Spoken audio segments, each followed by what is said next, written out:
Hey, land back, everybody. Land back, everybody. How you doing? It is the Vanguard here at the Black Hammer Organization with the Chicago chapter of the Black Hammer Organization.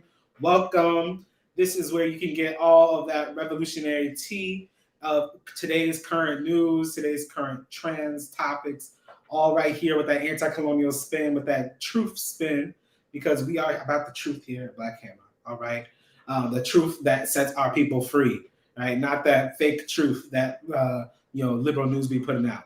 Mm-hmm. So yes, so welcome. Make sure when you come into the room that you are liking and sharing. Land back, welcome, Thai Senegal.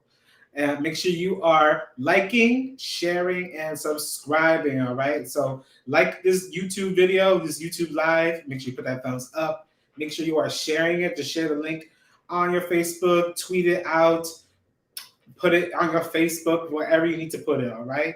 And put it into people's DMs. And then make sure you subscribe to our YouTube channel, youtube.com/BlackHammerTV. That's where you see this. That's where we always at, all right? But yes, land back team, welcome, land back.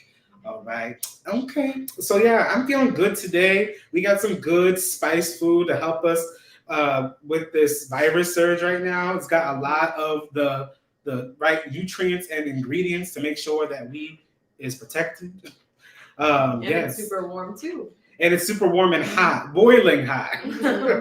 That's why people are holding their tongues. No, but yes, we are eating some white rice, some spiced cauliflower and broccoli, as well as some dal, so some red lentils with some turmeric, ginger, garlic, onion, all that good stuff, carrot. Super good. Yes, all that stuff to keep us nice and protected from this virus, because these cases are going up, which we'll talk about. But let's introduce ourselves. Can we start with our producer first down here and then go down this way? I'm back, everyone. I'm Chief G, representing the colonized people of Mexico. I come from the working class with a lot of political aspirations, and my pronouns are they, them, and I'm the chief of IT. Hey. I'm back. My name is Minister Ben. I represent the nations of Panama and Colombia. I have a petty boot background and I'm, committing class suicide to be, with the poor working class colonized people of the world. And I use they, them pronouns. And I'm the Minister of People's Affairs, where we, have been, keeping track of COVID or that Rona, and also just making sure that people are aware of what's going on in the world with natural events and any other health issues that are happening. So yeah, I'm back, y'all. I am back. I'm Chief Oju, representing the nations of Africa and Bodiken. I am representing the working class with some petty boo, some petty boo aspirations and contradictions. And I am using he, him pronouns today. And yes, I am the chief of agitation propaganda here at Black Hammer. So putting on shows like this. And last but not least, also the chief of the Chicago chapter. Yes, chief of the Chicago chapter. Land back. My name is Chief Atacame. I represent the Coca and Wirarica people of colonized Mexico and all of Turtle Island, really. But just lost my introduction. Yes, yes, the Coca and Wirarica people. I come and am poor working class. My pronouns are they, them. For the most part. And I am the chief of staff for the Ministry of People's Affairs. Like Minister Ben said, we've been, making sure that the people have protocols that will actually keep them safe during this time, and keeping up with all the natural events and giving tips for that as well, wherever I can. And also, happy holidays, and it's a new year or whatever. Here we go. Happy New Year. A new year to kick some A. In a way that only hammers do. So yes. Mm-hmm. Yes, happy new year. Welcome to 2022. A new year for Black Hammer to kick more booty, right? Another year for us to just build up on what we did last year in 2021. And we did a lot in 2021. A lot changed, a lot moved, and we just got better. And so we can only get better from here, right? Because we're seeing what we did and now we see what we gotta do. But yes, land back, everybody. Welcome. Make sure if you haven't shared this, share it now. Okay, so share that link. But in the meantime, also donate. All right. So we are the Chicago chapter, and we are doing things to prepare people for winter and making sure that people still have things. Today, if you look at the weather today, Chicago it was a high of 16. It's a high of 16 degrees today, and with a real feel of about 5 degrees. So it's cold. And it's going to stay relatively this cold for a while because that's winter here in Chicago. So, we need your help to make sure that we can keep getting sleeping bags, keep getting clothes, and keep getting things that will help keep people warm, all right? And so donate to our Cash App, Black Hammer Shy. That's Black Hammer CHI. And you can also donate to our Venmo, which is Shy Hammers, CHI Hammers with an S, all right? If you donate, we'll give you a shout out. No, okay, we can give you that shout out. We won't be able to, bring you onto the show necessarily, but we can give you that. We can give you that shout out right there for helping us out and helping our people out, right? And that's what's important about what we do, right? Is our resources that we go and make sure that the people can keep getting served. All right. So make sure you are sharing that Cash App and sharing that Venmo along with the link to this video. All right. And then can I get a hashtag Winter Hammers? I want all the hammers out there watching do hashtag Winter Hammers because we don't stop what we're doing when it gets cold. No, we still out there. We still out there when it's raining. We're out there when it's snowing. Chicago had a big snowstorm a couple of days ago on New Year's, and that's what we do. We still come out and serve our people. So our Winter Hammers are on it. So y'all better be on it too. We were out today. Yes, we're out today in the freezing cold. Because that's what we do. We do what we got to do. Lambert, we got a bunch of topics for y'all today. A lot of stuff happened at the end of the year and already in 2022. It's been 3 days. It's day three, and it's all colonialism still falling apart. There was nothing new. If you were like, like the girl who, the meme where she got the purse and like she's climbing the stairs and she's leaving all that bad stuff behind in 2021. Yeah, she's tripping on the stairs now. Every so often, she's just on a crawl. It's just like trying to get ahead. But like all the petty blue aspirations she got in her bag just ain't working enough. So not us though, Douglas. Yeah. And so you might be struggling like her, but don't worry, Black Hammer's here to overturn all this so we can all stop struggling, not just you. All right. So lay back. Let's get into our first topic. Well, Georgia Congresswoman Marjorie Taylor Greene has frequently taken to Twitter to speak out on COVID-19. That is until today. The social network company has permanently suspended Greene's personal account. The company said it uses a strike system and that the Republican representative had received her 5th strike, which meant her account will not be restored. Today, Greene released a statement saying, quote, "Twitter is an enemy to America and can't handle the truth."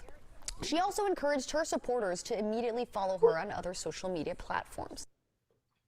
Oh, well, that sounded pretty accurate. That sounded pretty accurate, right? So, if you don't know Marjorie Taylor Greene, she is a congressperson from Georgia.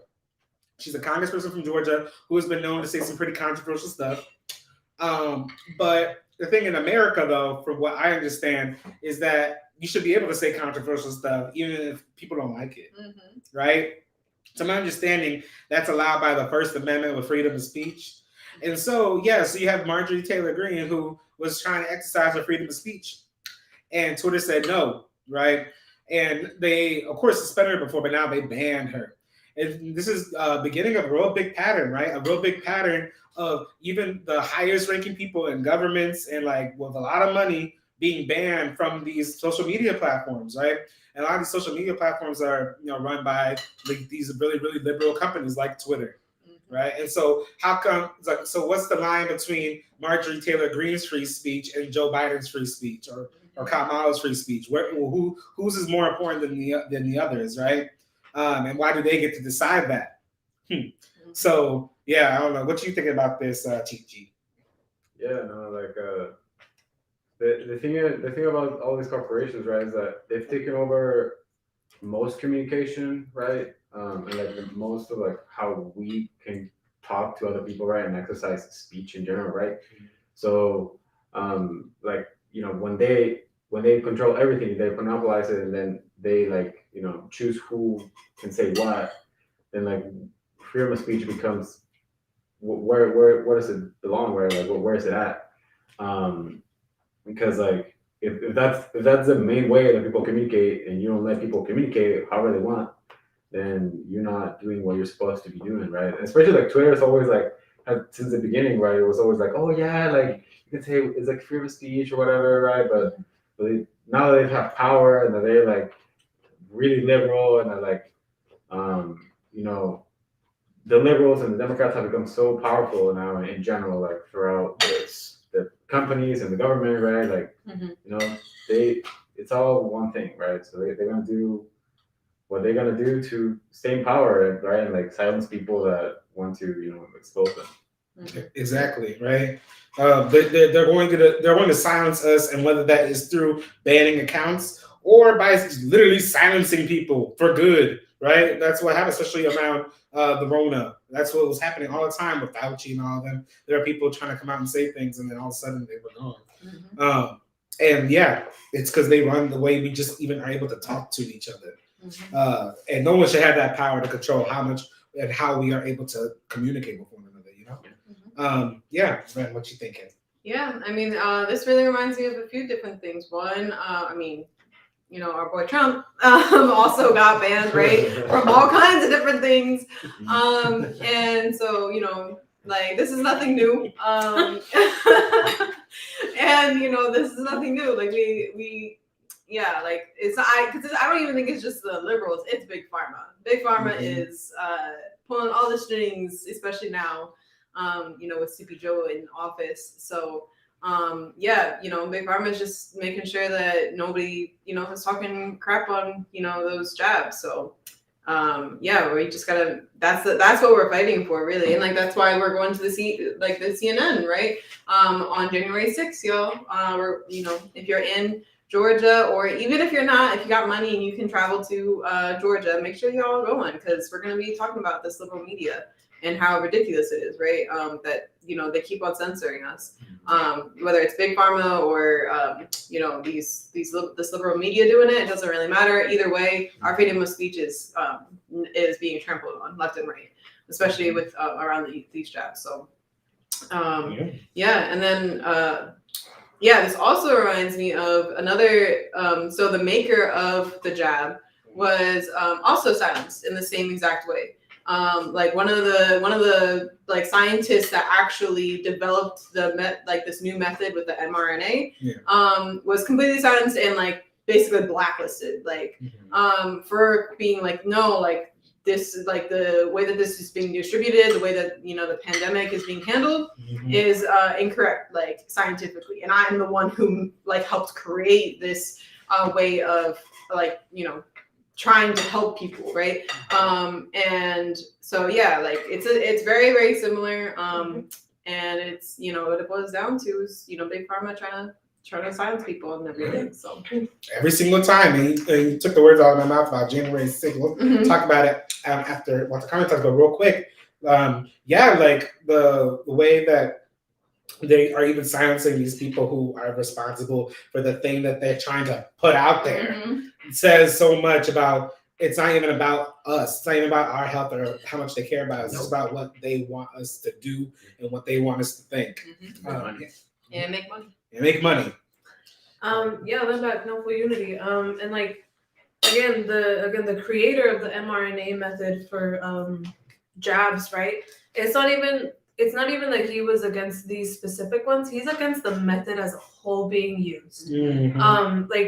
Again, he was one of the founders, like back in the 90s, really, he started his research. Like he's been at this for a while.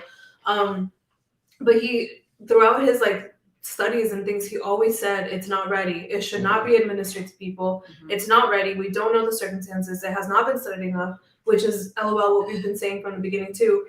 But yeah, he's been made to be like this crazy scientist, like who knows nothing and who like went crazy.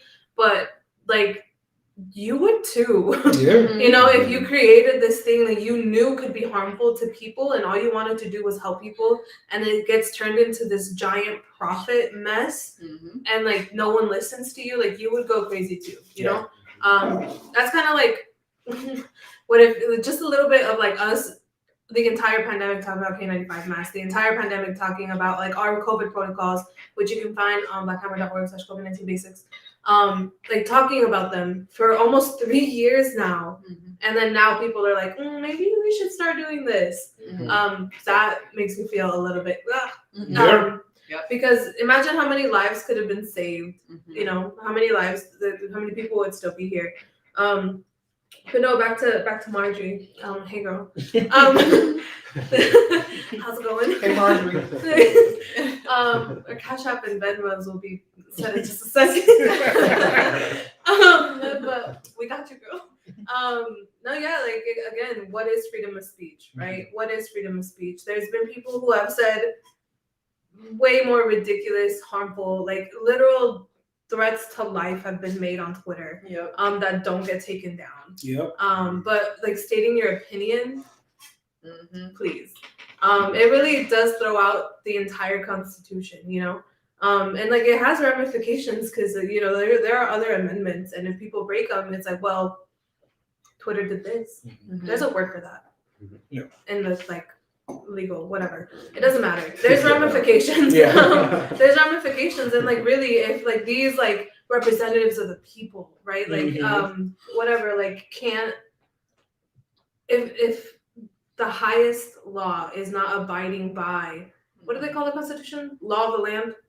Whatever. Then what do they stand for?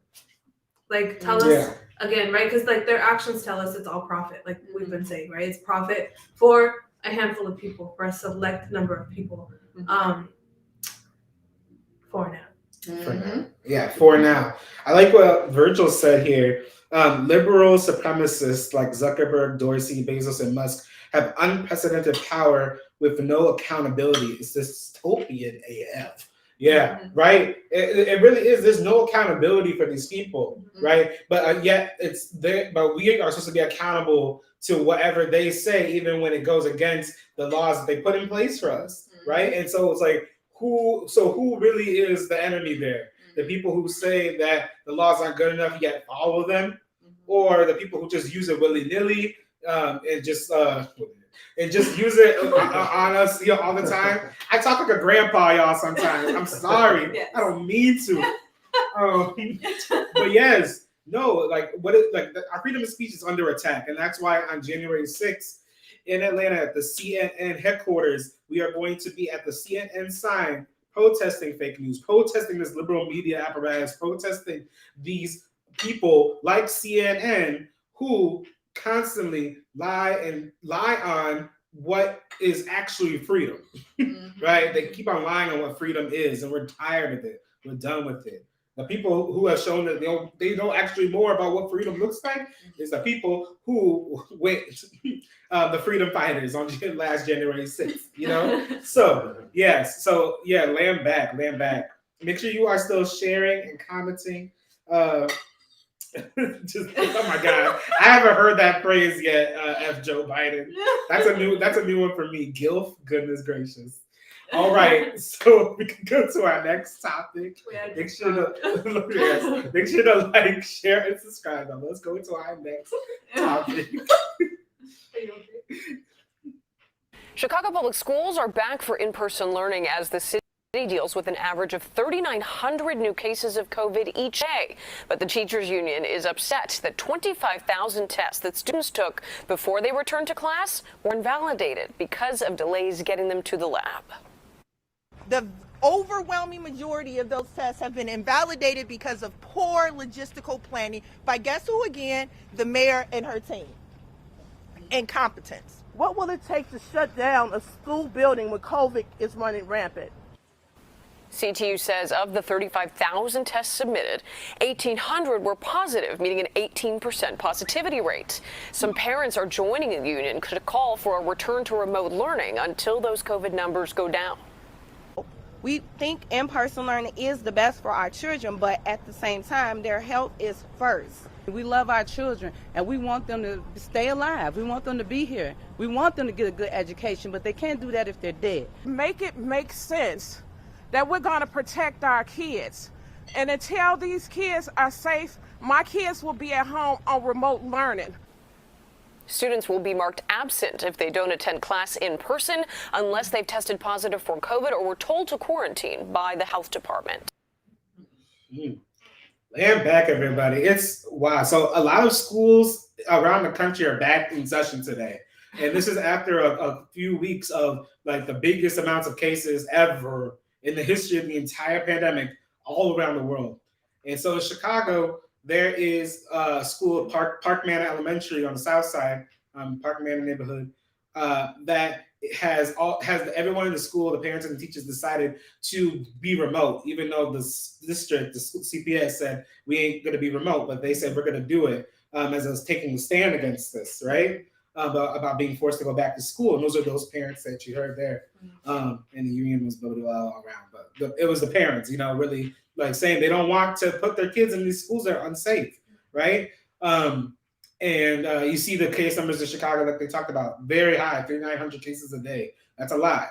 18% positivity rate, that's a lot. And that's 18% of positivity rate from samples that were valid, right? So because if you saw that image of that giant pile by the FedEx thing, that was because Chicago Public Schools required that all students in the whole system give an at-home COVID test before they came back from winter break and told them to all drop it off at FedEx. And so we have thousands, this is the third biggest school district in the country, thousands of kids trying to drop off COVID samples at FedEx. And so they were all piled on top. And because they weren't processed, they were out in the cold, out in the weather, and weren't able to get processed within the 2 required days for it to be a valid sample.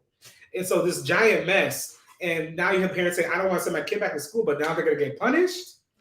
Again, like we're just living under this like regime of like the CDC and like Fauci and like Big Pharma that is constantly changing the rules when we have already ideas of what to do to be safe, It's just wild. Watakani, what are you thinking? It's a lot.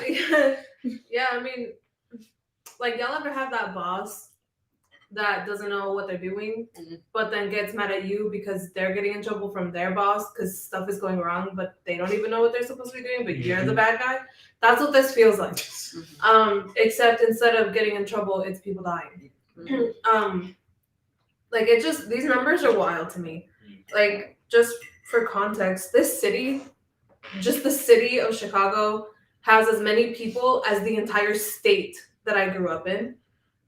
So small town, hey, what's up? So like these numbers are just insane. Like it's really hard to comprehend, but I think that parent said it perfectly, right? Like we want our kids to learn, but more than that, we want them to live. Yes. Right? And that's how it should be, whether you have children or not. That like how is I want kids to sit in school more important than I want kids to live. Like that just doesn't make sense. Like human, like if you look at the humanity aspect of it, right? But I think by now we've established that Lori Lightfoot has no humanity. Nope. It gets shown over and over and over again. Like I don't know where she came from. I don't know who got to her or what. I mean, colonialism, right? But there's no humanity left in her. Because how are you setting up all of these processes and then failing to complete what you required? And it just, people are like, oh, in-person learning is so much better for kids, so much better for kids. Kids don't learn online. Some kids do though. And what efforts have you put in to make it successful? Because like, I was an educator at the beginning of the pandemic, right? And so I helped a bunch of kids with remote learning. And the programs are... words, no swearing. Are $$. Like they're terrible. Like these it's literally like playing y'all ever have a GameCube? The little Dora games. I didn't have no Dora games. I had a Dora game, whatever. I didn't know they made Dora games. whatever. And it's like dumb, like when you're supposed to complete tasks and all you have is the little like The choice. yeah. Joystick, yeah. Like it's a mess. It's a mess. Like it is so Do you see the river? Is that the whole game? yeah. No, for real though. Like their reading thing, there's a penguin that plays games and you have to like guess it's a mess. And they do it for all ages. Like I worked with kids that were in preschool through seniors in high school. Like it's all the same. Like make that make sense. Like that other parent said, right? Make it make sense. There are different ways that children learn. Like all of these like resources being put into making sure people are still going out should be put into alternative learning. They should be put into like K95 masks for people, right? Like make better at home tests, like at home tests, and make them highly available for everybody. You know, put these resources back into what's actually going to save our lives. And like that's the thing. Like these government officials lack the farsightedness. Like they want money now, they want people out now, so they're not investing in what is going to make sure that we're here later. Yeah. You know. But the people who do get called crazy and get called whatever, right? And banned and everything. And it's just, it's so frustrating because like kids keep dying. Yes. They've been dying. It doesn't matter what the variant is. It doesn't matter. And none of that matters. Parents keep dying.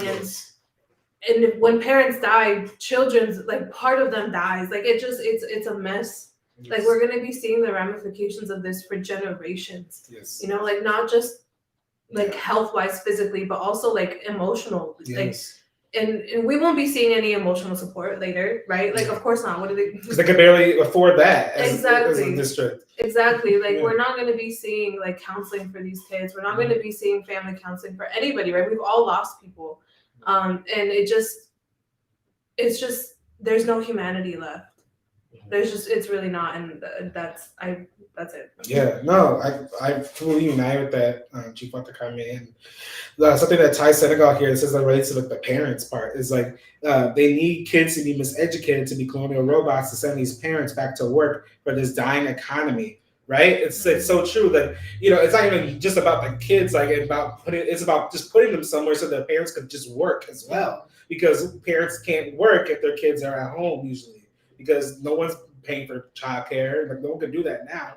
And yeah, they're just trying to get everyone back to making this humbling economy work, and it's not going to. Yeah, Mr. Ryan, what are you thinking about? Yeah, I think actually I just really thought about how I think it's about the parents going back to work, but I think it's also about the districts getting the funding of like better test results. Like a lot of schools were struggling or have been struggling with what you know Chief Watakame said is like actually being able to teach kids online, right? Not even being able, just putting the effort in to actually properly teach, right?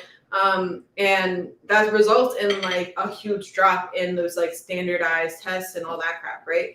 And that means less funding. Like a lot of schools are struggling with not getting that funds because they're, you know, the test results are crap.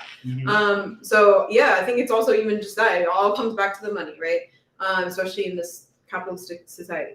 But yeah, like I'm wondering if that's also a big part of it, is that they're just pushing the kids to go back to school so that their test results can be better this, you know, coming year.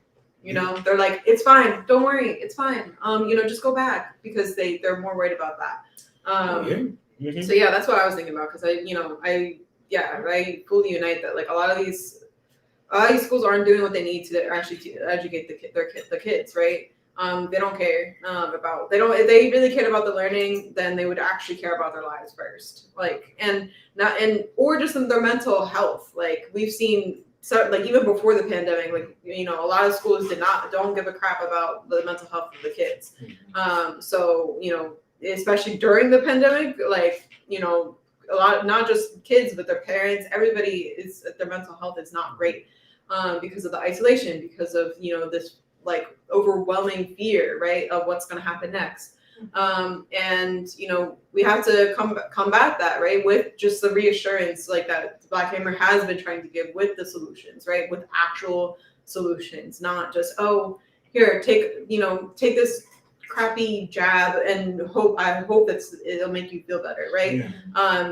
And even for the people who have been getting sick, like there haven't really been, oh, hey, here's some something that you can do at home that might make you feel better, right? Like, but Black Hammer has been doing that, right? Black Hammer has been giving out free masks, but this government has just continued to push, a profit. Like, oh, you have to go buy your own mask, and it doesn't matter which one, right? So, and same thing with the kids. Like, even when kids are going back to school, like some schools give you a free mask, and it might be a limited amount because they need to make sure that everybody gets it. And then some don't even bother. They tell their parents to go deal with it. So, yeah, it just comes back to making that money. No, it does. Yeah, and like even with the teachers, like as much as people like these teachers are tired and quitting, so you get like teachers teaching 3 subjects, and they're like, I'm done with this. They don't even care about my health either, right? And so all around, just a complete failure of everybody who's just trying to do something to educate kids, and they're just being entirely failed by those in charge and those who are holding all that money. What were your final thoughts? Yeah, exactly. Just like this comment said that. Only if we had like strictly follow the COVID like protocols right at the beginning, right? And we haven't gone back out just because they wanted us to like make money for them, right? And, like the schools and jobs and everything, right? Like it could have been solved by just giving people the time to quarantine and everything, right? Instead of just putting people back out there. And now they're trying to push that whole thing again, like the CDC, reducing the quarantine time, and they just want to, like you said, they just are grasping onto this failing economy. That at the end of the day is doomed to fail. But the thing is, like, it's killing our people, right? So like we have to do something about it. And as we're here, Black Hammer, we out there every day, like every weekend with our people, giving them out free K95 masks, right? It even hurts if we see people that are sick and stuff, because the liberals, the Democrats, they don't care about taking care of people. Exactly. Ooh, that's a segue. Segue to our next topic. All right. Yeah. No. For real, G, I unite with that G. Right? They don't care. They're just trying to hold on to this crumbling economy, and it's crumbling. So yeah, let's segue into our next one. Oh, that's me. Ooh, what are we on today, Chief Watakami? Land back. Today we are giving out a package to the people of Tweed Park. So this includes some lavender and some peppermint tea to help with their lungs and immune system, as well as vitamin C, marshmallow root, and water, hand sanitizer, and tissues, just to help with sanitation. And of course, a K95 mask. So we can help them stay safe and stay COVID-free during this new wave of this new surge. Yeah, land back. Land back. Hey, so as you saw, G said we're doing things about it, right? And so here in Chicago, especially with these cases going up, it's one of our biggest hotspots in the country now. We have been giving out, COVID care packages to the homeless people that we serve every week, and we've, you heard Chief Watakami said in there, we are giving not just K95 masks, but also peppermint teas and marshmallow root really helps with congestion and build up and stuff like that. Also giving lavender helps calm with anxiety and helps people sleep. Especially if you're feeling sick, it's hard to sleep, and so everyone is really getting sick. I got people in my family who have tested positive, right? I learned about some more today, and so we just have to really make sure that it's getting people, even if they are being careful, and so you have to give people what they need. Chief Watakami, you want to just talk real quick about what it was like giving it out? I know you were in the video too, but Yes, double time. Hey, it is weird to watch yourself on video. Apparently, I learned today. I mean, it's something we can do, right? And it's something that is powerful because these things they're also not temporary fixes, right? Like these herbal remedies are lasting, and they are vital and life-saving. And I think like if y'all watched our panel last month or two. Oh, the zombie shot one? The zombie shot one, right? Part of the PE was like the people's hospitals like were unrecognizable from shacks, right? Was it Patrice Lumumba? I mentioned how like our hospitals are mobile, our hospitals are open air and cute. We cute, right? And like our hospitals is like part of our medical care to the masses right now is handing out K95 masks, right? And this was a step up from that because not only are we giving them preventative measures, we're also giving them treatment now. And that's what these herbal remedies and these care packages are, right? They're healthcare, and to provide healthcare to the masses, and to like work to put them together, and to do work on the little labels, and and it's beautiful work that anybody can do, and I think that's what I really took from it, right? It's life-saving work that we're not special. No. Nothing makes me more qualified than anybody else, right? And I was able to provide that service for people, and they took it so well. Like the masses know, right? The masses, like our poor and colonized working people, understand the magnitude of herbal care. Right, of holistic healing, because it comes from our ancestors. Like we all know, we all have like those crazy like superstitions or whatever, but they come from real science. Our people's science, indigenous science. And yeah, it was really powerful, and I can't wait to keep doing it, right? To keep leveling up, with help of donations, of course. Yeah, especially at Tui Park, where that park has been hit hard by COVID. We've had people that have been in the hospital for months. People keep going to the hospital every day. And these are our comrades. These are our people at the park, and to be able to provide care for them is it's what we're about. Yes, exactly. Yeah, no, it is what we're about, and the people accept it, because they know it, but also because they trust us, because we've developed that relationship, because we are not just serving the people, we're also politically educating the people, right? And to know why it's even important to take care of us. Of course, we're like, you think, oh yeah, it's important to take care of yourself because you're you and your health is important. But beyond that, why is it important to take care of yourselves? Because you can be that person, just like Chief Watakami said, like, hey, what makes me more qualified than you, person that I am serving, to do this, right? Keeping our people healthy allows them to be able to do it, right? And so we are, not just doing this, but politically educating them around that, because that's the crux of what we do, is making sure that people have the ability and knowledge to carry that work forward. And back. Well, for the sake of time, we're going to go to our next topic, but that was just to wrap up that conversation. But yeah, let's go to our next topic. Oh yes. Antonio Brown. That's Antonio Brown without his uniform, we are told, without his jersey, and running onto the field. I don't know if that could have been a penalty. All right, Jen Hale, get after that. We got to find out what's going on there. She's got to catch him first. It's unbelievable. He's had his issues off the field. Now he's on the field creating an issue. Low pass hauled in and good enough for the first down. Guys, very odd situation. Antonio Brown boiled over, very upset on the sideline, took off his shoulder pads. Mike Evans, O.J. Howard trying to convince him to keep them on. Obviously, they were unable to do so. He tossed his shoulder pads, stripped off his shirt and glove, threw those into the crowd, then ran across the field while the teams were still on the field, giving the crowd a peace out sign. I'll let you know when we hear something official on his status. Thank you, Jen. It may be an Antonio Brown out in Tampa Bay. At some point, enough is enough. Brady, catch inside the 10. Watching the behavior, unusual behavior, in-game behavior of the shirtless Antonio Brown. Mike, not necessarily a penalty because he didn't interfere with the on-play activity. Yeah, if he doesn't interfere with play and he's just headed to the locker room, you're not going to call anything there. He can throw things into the stands. It's a fine if he throws a football into the stands. But, in this situation, let him get out of there and don't bring any more attention on him than you have to. All right, thanks. That's the official ruling. Now, whether there'll be some kind of fine.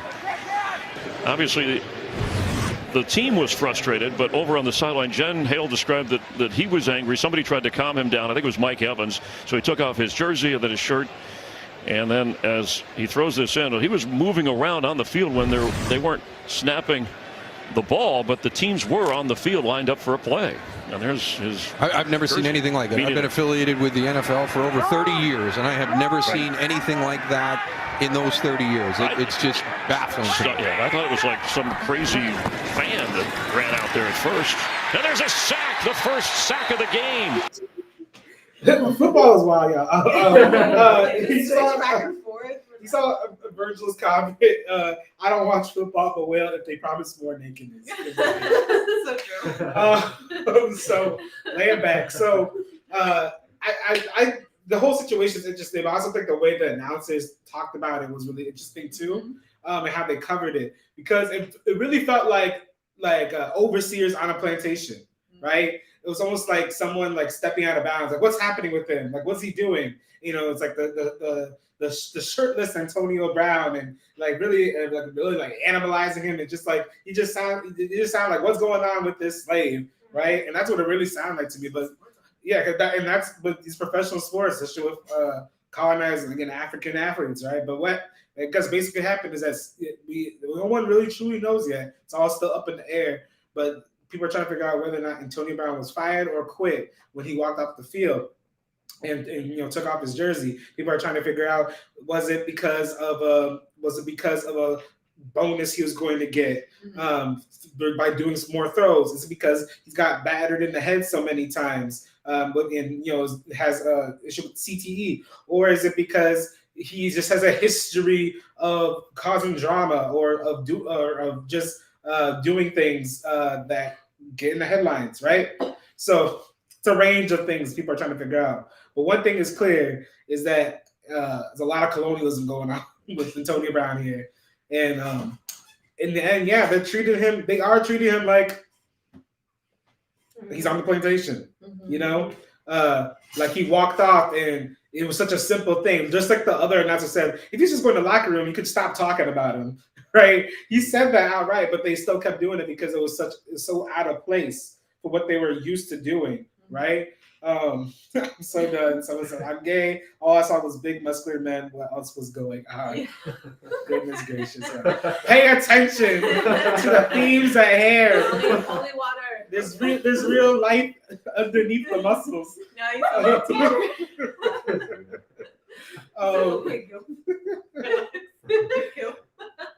But yes, no, yeah, and Antonio Brown also has been he's also been in the news because he's gotten charged of like battery for beating up somebody. He also got accused of rape, and it was outside the statute of limitations, so they couldn't try him. But then he settled in civil court with his trainer. So it's a lot going on. But in the end, it's just that it shows that no matter like where you're going, no matter how much you can aspire to be in this like petty boo, like amazing thing in your mind that's amazing, that you're still subjected to everything colonialism has, right? Mm-hmm. And then look where you end up. People are like saying, "What's wrong with you?" Mm-hmm. And you thought you did everything right, and you still must. Yeah, it's a lot going on, mm-hmm. But yeah, can we start with you, Mr. Ray? Yeah.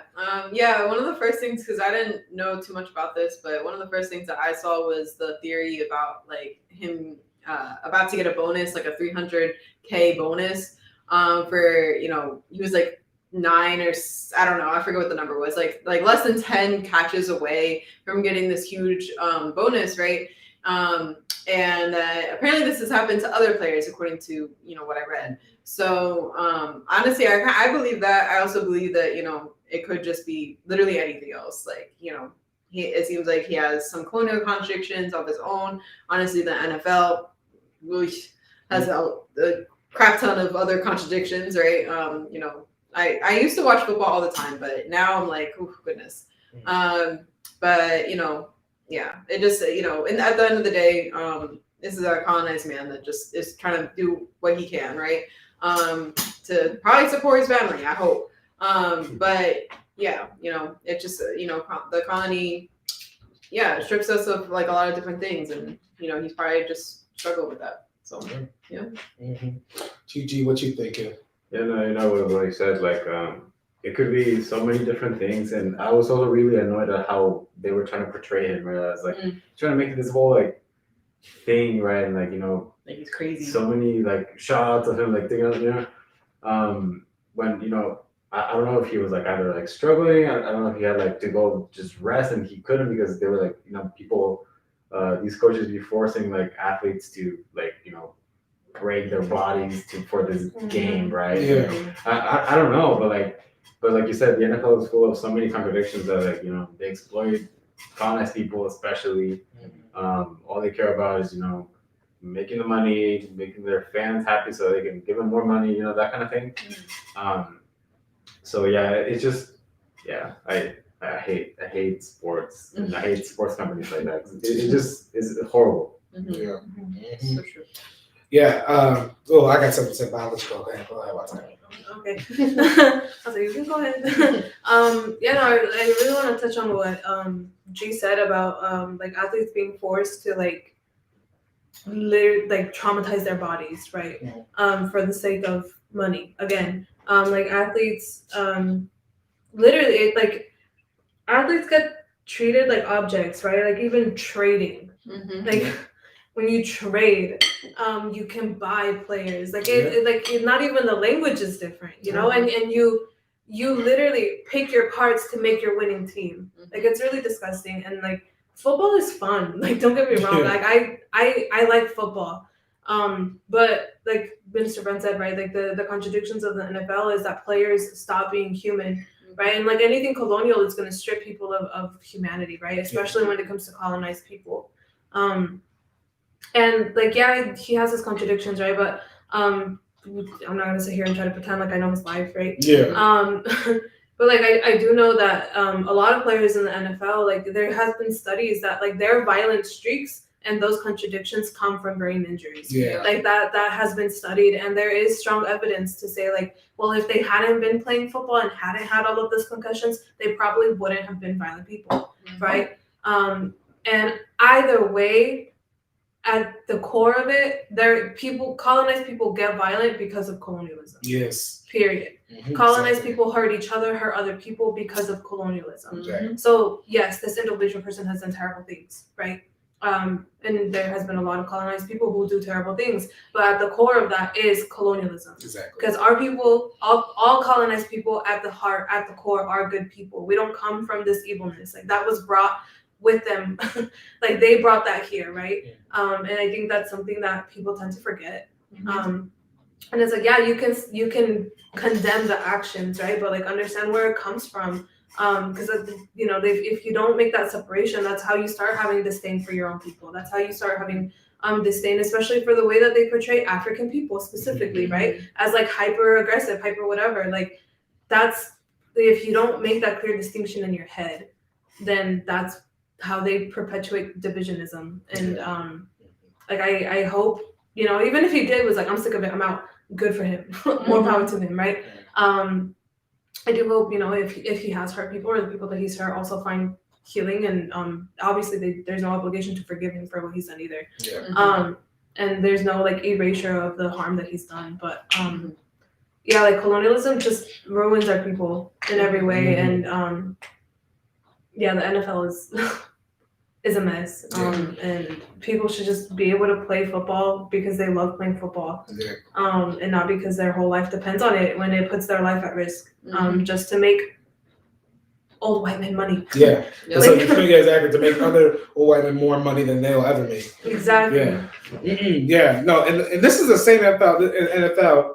This is what I was thinking about saying. The same NFL that all y'all stopped watching when Colin Kaepernick was getting down on one knee. But then after they kicked Colin Kaepernick out and Jay-Z made a deal with the NFL, because remember that, y'all, Jay-Z is in bed with the NFL. It's like he's made that whole deal. Oh, y'all watching again, and I don't know. Are we like just get back down on one knee and stop listening to the national anthem, like because of what's happening to our African athletes? Doesn't look like anyone's doing that. Is it because we got a Joe Biden in office? We got a Kamala in office now, right? It's just wild that like all this talk from liberals about how much they care about our people, and then you get like a Joe Biden in office, and all of a sudden nothing even matters anymore. Like there's no integrity at all with like liberals at all, and like all of a sudden all those African musicians singing the national anthem again, right? It's just y'all just inconsistent as hell, and this is continuing the perpetuation of our people just being suffering under this sports system, you know. Man back, y'all. Well, but make sure before we go to our last topic, make sure you're donating to Black Hammer Shy on Cash App and on Venmo. It's Shy Hammers. Donate $5 for the Shy. Just came up with that. Donate $5 for the Shy. Yeah. $5. 5 times 5. 25 for the Shy. 505 for the Shy. No, yeah, 5 for the Shy, right? $5. If you got that, drop that in the comments. Let us know. All right. But we're gonna be on our last topic. Our last topic is something that happened right before the new year. You know it. We all know it. Oh gosh. Legendary actress Betty White has died at the age of 99 right before the new year. She was best known for her roles as Rose Nyland on The Golden Girls and earlier as Sue Ann Nivens on The Mary Tyler Moore Show. The Emmy Award-winning comedian worked 8 decades in show business, starting her career in the late 1930s. Later in life, White earned the love of younger fans, guest starring in various shows and films, appearing in Super Bowl commercials, and even becoming the oldest person to host Saturday Night Live. White was just a few weeks away from celebrating her 100th birthday. She is survived by her 3 stepchildren. Lamb back. Oh, first, I want to give a shout out real quick before we talk to Virgil for the $5 and for the Cali chapter got $20 for Chicago. Hey, lamb back, team. All right, with them dough. Okay. I see you dropping that now. Dropping 20s. Dropping 20s, team. I see what's going on. I remember the 1 days. Yes. How far we all have come. Lamb back. So yes, Betty White died at 99.9999. So close, y'all. So close to 100. Yes, we're scientists. Very close. Probably 9.9982. You know. But okay. Now I'm not gonna lie. I watch a lot of. I'm like I said. I'm a good grandpa. I watch a lot of old TV. So I did watch the Mary Tyler Moore Show. Exactly. They don't know what that is. I'm talking, I'm talking to somebody out there. I'm not talking to them. I watched Mary Tyler Moore. I watched the old game shows. I watched Password. I watched all them things where Betty White was younger, like 50, and acting. I've seen the Golden Girls. Y'all seen the Golden Girls at least? You seen the Golden Girls? Yes, okay. I grew up I've seen a lot of these shows, and she was funny. Yes. She was funny. I ain't gonna lie. She was funny, and she must have been funny enough for all young people to know her still too. I mean, everybody know her, which is pretty wild. That everyone kind of like at least knows who she is. I only know her because she's old. Exactly. Like, that's the only thing I knew about her. Her thing. Okay, so Gen Z says we know Betty White because they is old, which is fine, right? But there's a lot of old people, so why do you know this old person, right? It's because apparently she's was America's sweetheart, right? Yes, America's sweetheart. Treasure. Yeah, America's treasure. They said the queen of the white people. I've seen it all. See, I thought that was Taylor Swift. Taylor Swift is the princess of the white people. Yeah. Oh, okay. Yeah. I don't know. Exactly. There's hierarchies. Yes. And so yes. So yeah, she I guess was beloved by all because I guess she was a really like non-problematic white person to a lot of people because at least to liberals especially, right? Because she has been like, I keep seeing all these posts like, oh, she was the first person to, like, she had an African on her variety show back in like 1960, and they tried to stop it, and she said no, and the show kept going on, and she got it canceled. Like, she's just stood up for anything, and like, of course they like push these stories on us, right? To like, because liberals love like creating like a liberal hero, that's what that's what she is. She's a liberal hero, y'all. But she was funny. And she was funny in the sense that I guess she said what she wanted to say for the most part. But for a white person, it's pretty easy to do, because like what you have to say is usually challenge the whole status quo of an entire worldwide global system. Her jokes didn't necessarily do that. But yeah, it's wild. I think that, but I do have a theory that they did get rid of her before 100. So y'all stop talking about Rona. Okay. Especially like New Year's Eve. Is that New Year's Eve? Right? It could have been like, oh my God, what are the Rona cases going to be at New Year's Eve? But no, all y'all was talking about Betty White instead. Let me go to Gen Z first, because they don't even know that. So watch a comment then G. What about Betty White? Go ahead. Real quick, you don't know nothing about her. Yeah, I've never seen her. I don't even know what she sounds like. I'm gonna be real honest. I never seen nothing about her. It's always been like, oh, Betty White's old. Like every year, I think apparently for her birthday, I guess.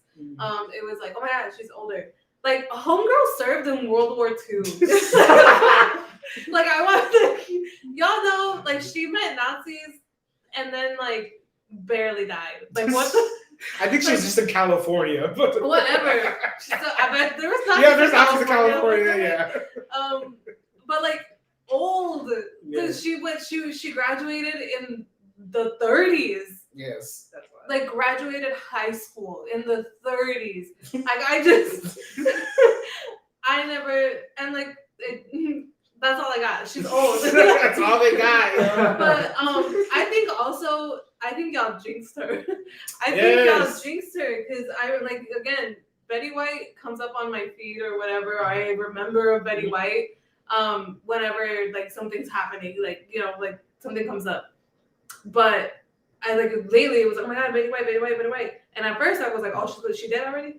And then I was like, oh, she's about to be 100. Yeah. And then everyone was like, she's about to be 100. And I was like, Yeah, no, they spoke into existence.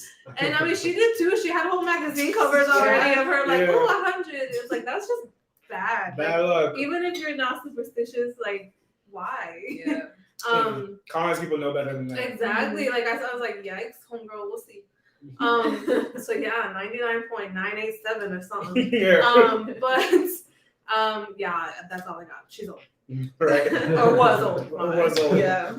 G. Yeah, I've been seeing really funny like memes and like just tweets from like all the leftists and stuff.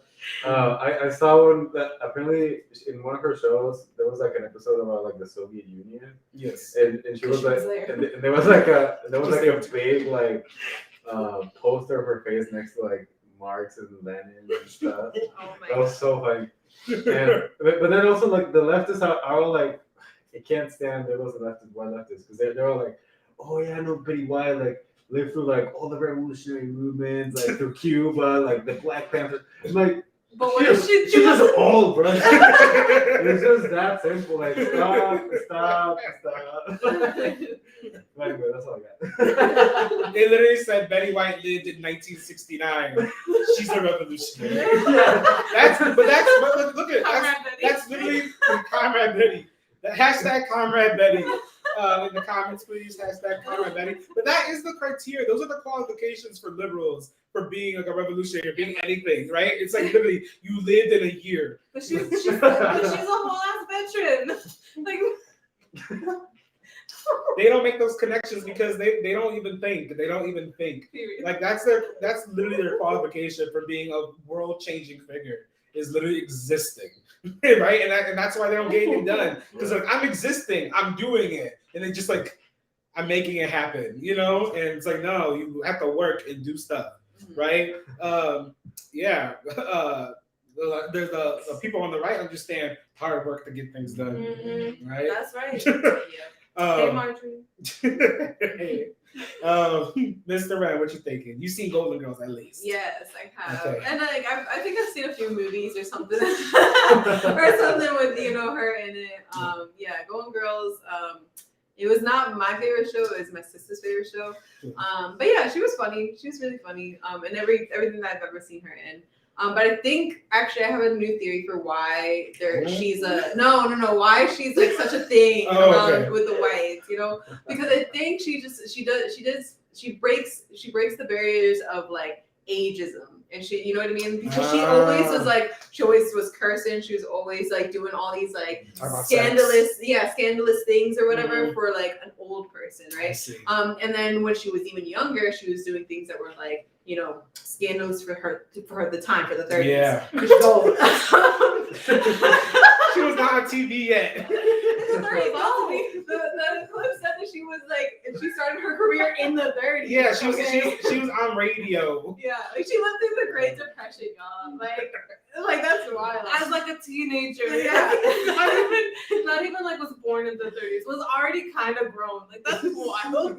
Like, oh, goodness. But yeah. Anyway, but no, I think that's probably why she's, a thing is like she would break those like little barriers. But that's also that is on par with all this liberal politics of like, like breaking all these like status quos and things like that. That's that's progress. That's real progress. So that's just some liberal bullcrap, right? Like we're not here to make progress. We're here to change the whole system. And so yeah, that doesn't mean anything in real life. So it doesn't. Yeah. Exactly. I mean, like, it's like Betty White will, go with the wave of history. People like remember her in like documentaries and random stuff, I guess, for the years until the revolution. But yeah, it's like, it's not really inconsequential, right? As much as people are like trying to internalize it as such. I like what Yade says. Betty was going to have a scandal with Betty White, and I would believe that. It's interesting that Joe Biden was at least 20-something years younger than her, even though he feels like he's the same age. 20? Yeah. Betty White could drink by the time. Well, no, I think when Betty White was born, I think the drinking age was still 18. I think Betty White would be a MILF too. Oh my God! Wait, did someone say that, or did you say that? Don't say that. The thing is, Betty White would say that. Yeah, for real. She did make jokes like that. Yeah, I wouldn't know. 20 years different, 20 years apart. I'm just saying. Yeah, that is. That's like a cougar Betty. Oh, no. I'm sure we can find some people who know Betty real well. Yes, but rest in peace, Betty White. I guess. Icon, I guess. I wonder if people actually care about her. Or Well, if it was like a thing to care about Betty White, Yeah, of course, a lot of people. It's almost like similarly when people are like, oh, like when a certain president passes away, and they just feel like they have to be sad. But maybe, I mean, she made a lot of people laugh, over the years, and so. But you know what, like it's good to find joy in such a time like this too, So. Wait, are you saying? Like the pandemic. No, are you saying that joy? Betty White. Oh no! Like thinking joy as in thinking about things that make you laugh, right? Oh. Like even like Janet Jackson even posted a clip of when she was a kid and did a skit with Betty White, where like Janet Jackson was like Cinderella and like Betty White was like Glinda. No, Wizard of Oz. Or, something like that. Yeah, I think it's Wizard of Oz. Yeah.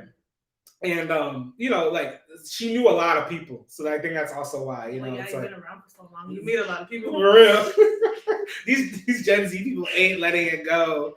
Look at this comment from Burgess. It's so true. It says we were supposed to give about Betty White. Yes. 100. We're struggling to hit 25. Yes. Exactly. It's facts, Virgil. Like exactly. Like our people are out here dying, especially during like Rona and stuff.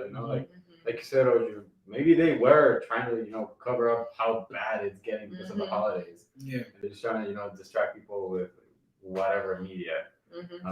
Because the reality is that like, old, rich, white people be living till 100 years 200 old. years old. Because why? Like our kids are barely making it to 18. Yeah. And then if you talk about the life expectancies that's changed during the pandemic, and and how it's dropped 3 years for most colonized people, and 1 year for for colonizers, and it's just and it's already a big gap to begin with.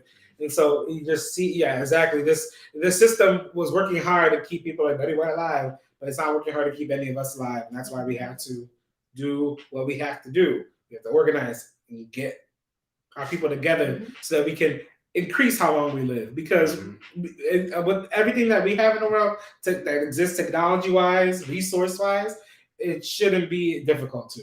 But yet, we have a system that prevents us from doing so. Thank you, Virgil. Yes. Yes, land back. All right. Well, make sure you are donating. Again, thank you again to Virgil and Cheen for donating. And yeah, help us prepare for Chicago this winter. Share that Cash App, 5 for Shy. The Cash App is Black Hammer Shy, but donate $5 for the Shy.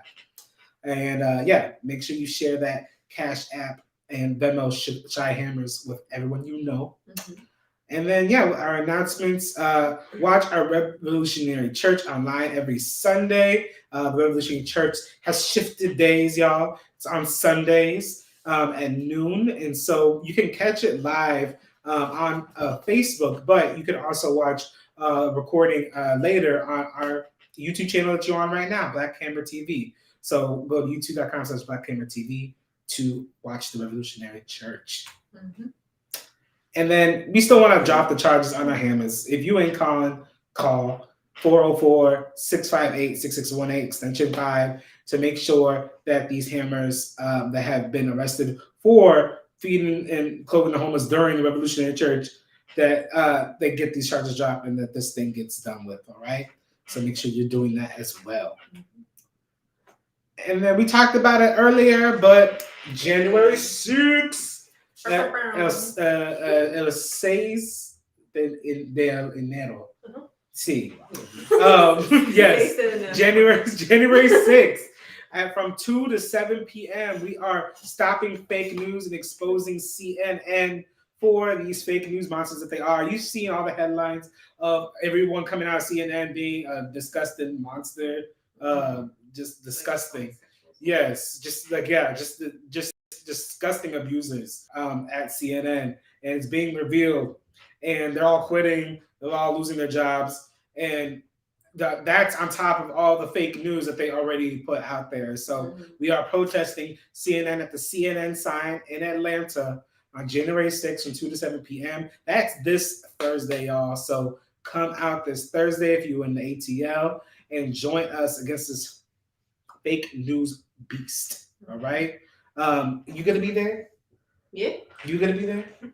You gonna be there? Oh my God, we all gonna be there. So you better be there too. You better be there too. All right. I better believe that's it. Let her back, everybody. So yes, we'll see you there Thursday. And yes, we have to unite with those who see that we have to fight for the truth, and you can only get your freedom through the truth. All right, and we can't have anyone who distorts it or bends it in any way. Determine like how we fight for our freedom, all right, and lie on us or lie on anybody fighting for freedom. So let's be there this Thursday, January 6th. But yeah, y'all, it was a pleasure having you today. Make sure you are still liking and sharing this video and subscribing to our YouTube channel, and we will see you next week. All right. We still haven't come up with a sign off. But 5 for Shy. 5 for Shy. Fight for Shy. No, all right. Well, 5 for Shy. No, well, we're gonna work on that. But we'll give a big layer back. All right, lay it back.